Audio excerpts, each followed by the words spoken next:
வணக்கம். செல்வகுமாரின் அதிகாலை வானிலை ஆய்வறிக்கை. அதிகாரப்பூர்வ வானிலை அறிக்கைக்கு இந்திய வானிலை ஆராய்ச்சித்துறை அறிக்கையை பார்க்கவும்.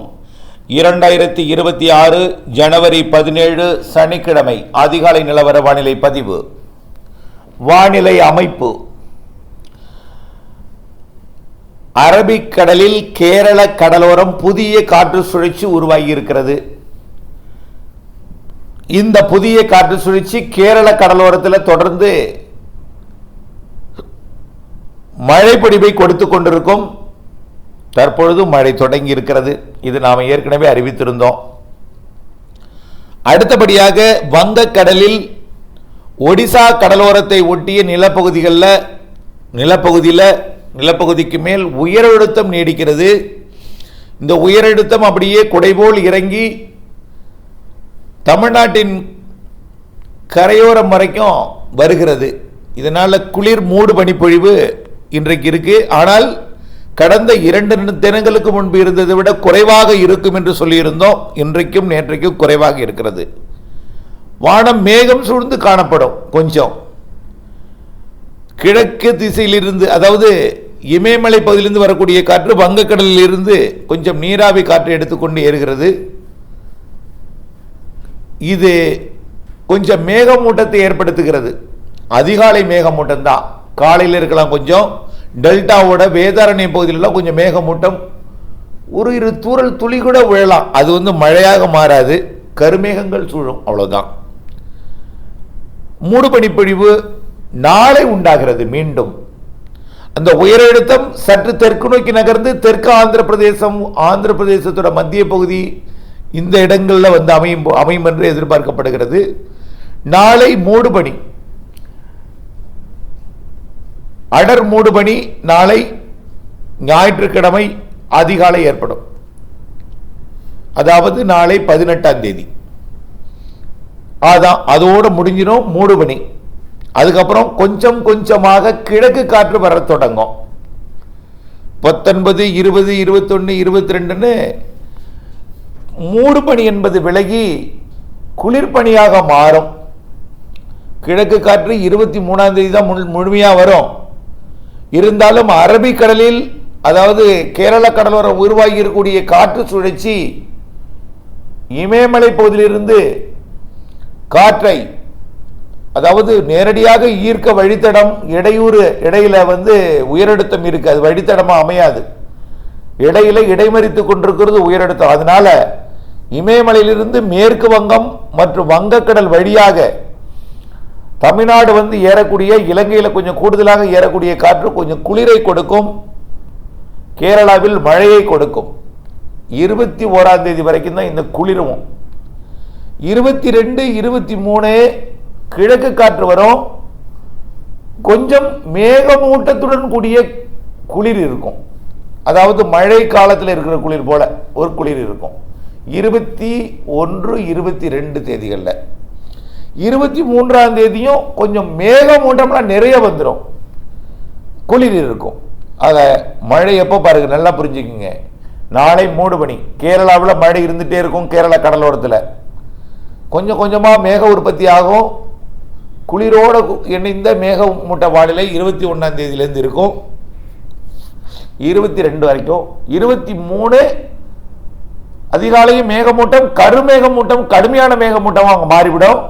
23ஆம் தேதி மதியத்திலிருந்து மழை தொடங்குது. கொஞ்சம் தாமதம், கொஞ்சம் இதை விட தாமதமாக 23ஆம் தேதி மாலை கூட தொடங்கலாம், இல்லை 23ஆம் தேதி இரவு கூட தொடங்கலாம். தாமதம் ஆய்வதற்கும் வாய்ப்பு இருக்கு. ஒரு நாள் தாமதம் அடைந்தால் ஒரு நாள் பின்னாடி போகும். 23, 24, 25 என்பது 25, 26, 23, 24, 25 என்பது 24, 25, 26 ஆகிவிடும். 26 விலகும் நாள் தான், அது அச்சப்பட வேண்டாம். 24, 25 வலுவான மழை தெரிகிறது. 25 மழைதான். 23 தொடங்காவிட்டால், 23 தாமதம் அடையும் பட்சத்தில் 24 தொடங்கும். அதாவது 23 மதியம் தொடங்கினா அதுல இருந்து 72 மணி நேரம், அப்படிதான் நம்ம கணக்கு வச்சுக்கணும். 72 மணி நேரம்.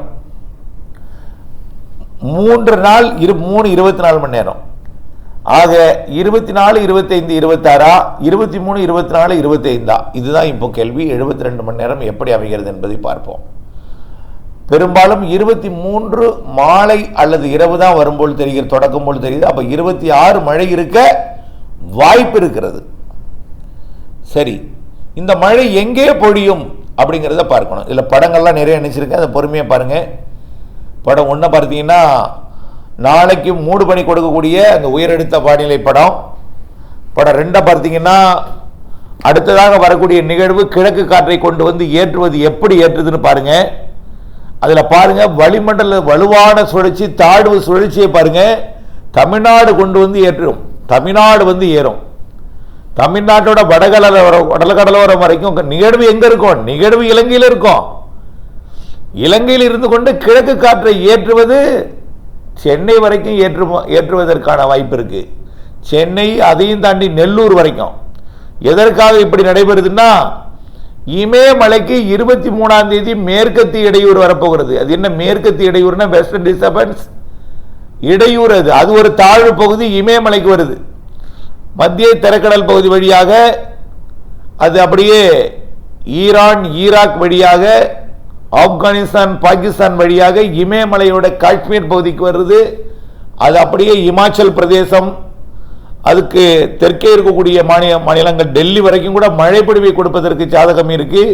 23, 24, 25 அது காஷ்மீருக்கு கனமழை பொழிவை கொடுக்கும். காஷ்மீரில் பனிப்பொழிவு, அதாவது ஒரு பனி புயல் மாதிரி தான் அதோட கணக்கில் எடுத்துக்கணும். அது எப்படின்னா குறைந்த அழுத்த பகுதி இமயமலைக்கு வந்தா என்ன செய்யும்? லைட்டா ஃபார்ம் ஆகிட்டு இருக்கக்கூடிய அந்த பனியை அப்படியே விசிறி விடும். அப்படியே ஐஸ் கட்டி மழை பொழிவை கொடுக்கும். சிம்லா குல்லு மணாலி அப்படியே அதற்கு வடக்கே இருக்கக்கூடிய காஷ்மீர் பகுதி உத்தரகாண்ட் பகுதியெல்லாம் வரக்கூடிய 22, 23, 24, 25 அப்புறம் இமயமலையில் மழை பொழிந்து உறைந்திருக்கக்கூடிய இப்போ பார்த்தீங்கன்னா இமயமலையில் ஸ்ரீநகர்லாம் 3 டிகிரி -3 டிகிரி ஆக போகுது. அன்றைக்கு லே -16, கார்கில் -18, மாண்டி 0 டிகிரி ஆக போகுது. இப்போ இன்றைக்கெல்லாம் சிம்லா மற்றும் சாங்கலா போன்ற பகுதிகளெல்லாம் பார்த்தீங்கன்னா வெப்பநிலை குறைந்திருக்கு. ஆனால் இன்றைய விட நாளை மறுநாள் ரொம்ப குறைய போகுது. சிம்லா இன்னைக்கு 6 டிகிரி இருந்தாலும் நாளைக்கு 2 டிகிரி ஆகும். அதற்கு அருகில் இருக்கக்கூடிய 222 கிலோமீட்டர் தொலைவில் இருக்கக்கூடிய அதற்கு மிக அருகில் இருக்கக்கூடியது -16 பாருங்க. சிம்லா 2 டிகிரி +2, ஆனால் சாங்காலா -16, ரெண்டும் ஒரே மாநிலத்தில் இமாச்சல் பிரதேசம் 222 கிலோமீட்டர் தொலைவு தான். அது ரோடு சாலை மார்க்கம் பண்ண ஏர் டிஸ்டன்ஸ் ரொம்ப கம்மி, சுமார் 50, 70, 75 கிலோமீட்டர் தொலைவில் தான் இருக்கு. அப்படிப்பட்ட இடத்துல கூட -16 உயரமான மலைப்பகுதி. அது இதெல்லாம் எதுக்குன்னா ஒரு இடத்துல பனி உறைந்திருக்கிறது, ஒரு இடத்துல உறையவில்லை, நார்மலான +2 டிகிரி வெப்பநிலை இதெல்லாம் இருக்கு. இது அப்படியே வரக்கூடிய 23, 24, 25 ஒட்டுமொத்தமாக பனிப்பொழிவாகவும் மழை பொழிவாகவும் மாறப்போகுது இமயமலை பகுதி. இது எதற்கு சொல்றேன்னா இமயமலை பகுதியில் இருக்கக்கூடிய இந்திய ராணுவ வீரர்கள் பாவம் கார்கில்ல -18 டிகிரி டெம்பரேச்சர்ல இருக்காங்க. லேல -16 டிகிரி. நம்முடைய எல்லையை பாதுகாத்துக் கொண்டே இருக்கிறார்கள். பாகிஸ்தான் தீவிரவாதிகள் ஊடுருவார்களா என்று அதாவது எல்லையை பாதுகாக்கும் பணியில் எல்லை பாதுகாப்பு பணியில் ராணுவமும் ஈடுபட்டிருக்காங்க. இவர்களுக்காக அந்த மழைப்பொழிவு 23, 24, 25 மழைப்பொழிவு உறைந்து இருக்கக்கூடிய செட்டாயிருக்கூடிய பகுதியில் பெய்யும் பொழுது பனிச்சரிவை ஏற்படுத்தலாம், மழைப்பொழிவை ஏற்படுத்த போகிறது வரக்கூடிய 23, 24, 25 மற்றும் அங்கே இருக்கக்கூடிய அந்த மேற்கத்திய இடையூறு வந்து அங்க மழைப்பொழிவை கொடுக்க போறதுதான் நமக்கு சாதகமா அமைய போகுது. ஏன்னா அங்கிருந்து வரக்கூடிய குளிரை அது கட்டுப்படுத்தி வச்சிருக்கும் அந்த பனிப்புயல். அதாவது மேற்கத்திய இடையூறு எனப்படும் காற்றழுத்த தாழ்வு பகுதி. இங்கே குளிர் வராமல் கிழக்கு காற்று மிக எளிதாக ஊடுருவும் தமிழ்நாட்டுக்குள்ள. கிழக்கு காற்று ஊடுருவது மட்டும் இல்லாம அது உயரழுத்தத்திற்கு மேற்கு புறமாக இமயமலை பகுதியை நோக்கி ஈர்க்கப்படும் என்பதனால கிழக்கு காற்று. இதனாலதான் சென்னை உள்ளிட்ட பகுதிகளுக்கு மழை வாய்ப்பு தெரிகிறது 24, 25 சென்னை நெல்லூர் வரைக்கும் கூட திருப்பத்தூர் மாவட்டம், ஏன் பெங்களூர் வரைக்கும் கூட மழை வாய்ப்பு தெரிகிறது. இது தெரிகிறது என்று எடுத்துக்கொள்ளுங்கள். ஆனால் சென்னைக்கு கண்டிப்பாக மழை இருக்கு. இது எந்த அளவிற்கு பெங்களூர் வரைக்கும் போகும், கிருஷ்ணகிரி வரைக்குங்கிறது ஆய்வு இருக்கு. ஆனால் திருப்பத்தூர் வரைக்கும் அதிகமாக போறதுக்கு வாய்ப்பு இருக்கு. வேலூர், ராணிப்பேட்டை மற்றும் திருவள்ளூர் மாவட்டத்துக்கு வாய்ப்பு இருக்கு, கூடுதல் வாய்ப்பு. சென்னை கண்டிப்பா இருக்கு. இது நம்ம ஏற்கனவே சொன்னோம், கிழக்கு காற்றை தமிழ்நாடு ஏறும் பொழுது, வடக்கு நோக்கி ஈர்க்கும் பொழுது கிழக்கு நீராவி காற்று தமிழ்நாட்டின் சென்னை உள்ளிட்ட பகுதிகளுக்கு மழைப்பொழிவை 24, 25 கொடுப்பதற்கு அதிக வாய்ப்பாக இருக்கிறது. அங்க மட்டுமா? எதற்காக சென்னைன்னு சொல்றேன்னா, திடீர் மழைப்பொழிவு என்று பேசுபொருளாகும் ஊடகங்கள்ல இது நாம முன்கூட்டியே சொல்றோம், ஏற்கனவே சொல்லிக் கொண்டுதான் இருக்கணும். அடுத்த மழை 23, 24, 25 வடக்கு நோக்கி இமயமலை இருக்கக்கூடிய மேற்கத்திய இடையூறு கிழக்கு காற்றை ஈர்க்கும் பொழுது தென்னிந்தியாவில் தென் மாநிலங்களோட, அதாவது தமிழ்நாட்டை ஒட்டியுள்ள ஆந்திர பிரதேசம், கர்நாடகாவிற்கும் தமிழ்நாட்டின் ஒட்டுமொத்த பகுதிக்கும் மழை வாய்ப்பு இருக்கிறது என்று சொல்லியிருக்கிறோம். 23, 24, 25, 24, 25, 26 ஒரு நாள் தள்ளி கூட சில மணி நேரங்கள் தள்ளல், சில மணி நேரம் 26ல் சேர்ந்துக்கும், அவ்வளவுதான். அப்படிப்பட்ட வானிலையாக அமைய போகிறது. சரி, வாய்ப்பு 1. வாய்ப்பு 2னா நிகழ்வு இலங்கையில் தான் இருக்கும். ஏற்கனவே நாம எதிர்பார்த்தது நிலநடுக்கோட்டு இந்திய பெருங்கடலில் போகணும். இப்ப இலங்கை மீது ஏறும் என்பதனால சென்னை உள்ளிட்ட பகுதிகளுக்கெல்லாம் மழைப்பொழிவு கிடைக்க சாதகம் ஏற்பட்டிருக்கு. மீண்டும் அப்படியே குமரி கடல் வழியா போயிடும் திரும்பி, ஏற்கனவே வந்தது போலவே. அப்ப இலங்கைக்கு மீண்டும் குறைந்த அழுத்த பகுதி. ஆக அச்சப்பட வேண்டாம். ஆனா இன்னொன்னு, நிலநடுக்கோட்டு பகுதி வழியா போனாதான் இலங்கைக்கு மழை. இலங்கை மீது ஏறினால் இலங்கைக்கு மழை கிடைக்காது, தமிழ்நாடு தான் கிடைக்கும். ஆக இலங்கையை பொறுத்த வரைக்கும் மழை தேவையில்லை தான் உங்களுக்கு. இப்பொழுதைக்கு தமிழ்நாட்டுக்கு சில இடங்களில் மழை தேவை. அதனால அது இலங்கையில் ஏறி மன்னார் வளைகுடா வழியாக குமரிக்கடல் நோக்கி நகர இருக்கிறது. 23, 24, 25, 26, 24, 25, 26 வச்சுங்க. 24, 25, 26 இது தமிழ்நாட்டின் வடகடலோரத்திற்கும் ஆந்திர கர்நாடக எல்லையோரத்துக்கும் கொடுக்க வாய்ப்பு இருக்கு. இது எந்த அளவிற்கு இது வந்து அதிகபட்ச வாய்ப்பா வச்சுங்க. இதை குறைந்தபட்ச வாய்ப்பு அது டெல்டா மாவட்டங்களுக்கு அதிக மழை பொழிவை கொடுப்பதற்கு தான். எப்படி வாய்ப்பாக அமைந்தாலும் டெல்டாவிற்கு மழை உண்டு. எந்த வாய்ப்பு 1, 2, 3 எப்படி இருந்தாலும் டெல்டாவிற்கு மழை வாய்ப்பு உண்டு. அதிகமா முன்னேறினால் நெல்லூர் வரைக்கும் மழை பொழிவை கொடுக்கும். கொஞ்சம் குறைந்தா சென்னை வரைக்கும், இன்னும் கொஞ்சம் தெற்காக போனால் புதுச்சேரி மற்றும் மரக்காணம் வரைக்கும், இன்னும் கொஞ்சம் தெற்காக போனால் கடலூர் வரைக்கும் தான் இப்படி இருக்கும். ஆனால் இப்பொழுதைக்கு வரைக்கும் வாய்ப்பு கூடி இருக்கிறது எனலாம். பரங்கள்லாம் நான் இணைத்திருக்கிறேன், கூடி இருக்கிறது எனலாம். வாய்ப்பு சென்னைக்கும் மழை பொழிவு கொடுப்பதற்கு வாய்ப்பு அதிகரித்திருக்கிறது. டெல்டாவிற்கு கண்டிப்பா உண்டு. இது வடக்கு நோக்கி முன்னேறி காற்றை குவித்து மீண்டும் தெற்கு நோக்கி வந்துடும். தென் மாவட்டங்களுக்கு உண்டு, மேற்கு தொடர்ச்சி மலை மாவட்டங்களுக்கு உண்டு, திண்டுக்கலுக்கும் புதுக்கோட்டைக்கு உண்டு. நீங்க அதிகமா ரொம்ப எதிர்பார்த்தினா ஏமாறத்தை கொடுக்கும், எதிர்பாராமல் பெய்தால் மகிழ்ச்சி கொடுக்கும்.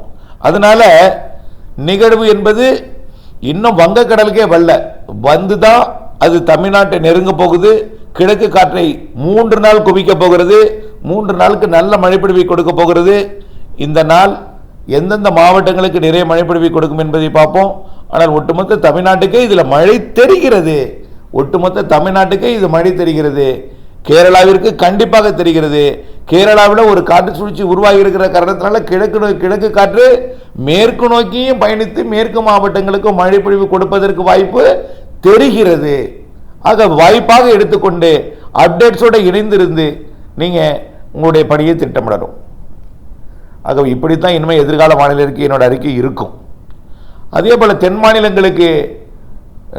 மாவட்டங்களுக்கு நல்ல மழைப்பொழிவை கொடுக்கும், டெல்டாவிற்கு கொடுக்கும். வாய்ப்பு 1, 2, 3 எது அமைந்தாலும் டெல்டாவிற்கு மழை உண்டு. வாய்ப்பு 1 என்பது தென் மாவட்டங்களுக்கு அதிக மழைப்பொழிவை தருவது. வாய்ப்பு 2 என்பது டெல்டா மற்றும் தென் மாவட்டங்களுக்கு அதிக மழை தருவது. வாய்ப்பு 3 என்பது சென்னை முதல் கன்னியாகுமரி வரைக்கும் அதிக மழை தருவது. அதில் அதிகமாக நுழையும் இடத்துல வடகடலோர வடவுள் பகுதிகளுக்கு நல்ல மழைப்பொழிவை தரும். ஆக எந்த வாய்ப்பாக இருந்தாலும் டெல்டாவிற்கு உண்டு. ஆகவே வரக்கூடிய 23, 24 தொடக்கம் இதுதான் நம்மளுக்கு இப்போ ஆய்வில் இருக்கு. 23 மதியம் மாலை தொடங்கலாம். எப்படி தொடங்கினாலும் 72 மணி நேரம் மழை அதில் இருக்கிறது. அதற்கு அடுத்தபடியாக மாத இறுதியிலையும் அடுத்த காற்று சுழற்சி இலங்கைக்கு தெற்கு புறமாக வந்து இலங்கைக்கு கண்டிப்பாக அது மழை பொழிவை கொடுக்கும். தென் மாவட்டங்களுக்கு மழை பொழிவை கொடுக்கும். தமிழ் டெல்டாவிற்கும் மழை பொழிவை கொடுக்கும். மாத இறுதி நாட்கள் அதுக்கு அடுத்தபடியாக 5ஆம் தேதி பிப்ரவரி 5ஆம் தேதி வாய்ப்பில் அமைய இருக்கிறது. இப்படி பிப்ரவரி மார்ச் ஏப்ரல் மேலையும் நிகழ்வுகள் இருக்கு. மழை வலுவான நிகழ்வு, அதாவது வலுவான நிகழ்வுகளே ஏப்ரல் மேல இருக்குன்னு நம்ம ஏற்கனவே சொல்லியிருக்கிறோம் நேற்றைய மாலை அறிக்கையில். ஆக வித்தியாசமான கோடையாக இருக்கும். வடகிழக்கு பருவமழை முடிந்து விட்டது என்று இன்றைக்கு நாளைக்கு அறிவிப்பு வந்தாலும் பெயர் அறிவிப்பு தான் வடகிழக்கு பருவமழையில் முடிந்துன்னு வரும். ஆனால் மழை தொடரும். நமக்கு தேவை மழை, அது எதா இருந்தாலும் சரி. மழை 23, 26 வரைக்கும், 23, 24, 25, 24, 25, 26, 72 மணி நேரம் மழை தமிழ்நாட்டுக்கு இருக்கிறது என்பதை நினைவில் கொண்டு அறுவடை மற்றும் விதைப்பு அனைத்து பணிகளையும் திட்டமிட்டுக் கொள்ளுங்கள். கடலோரத்திற்கு கனமழை காத்திருக்கிறது. அதில் டெல்டாவிற்கு உறுதியாக இருக்கு. சென்னை உள்ளிட்ட வடகடலோரமும் அதிக வாய்ப்பு, தென்கடலோரமும் வாய்ப்புண்டு. இணைந்தே இருங்கள் அப்டேட்ஸுடன். நன்றி.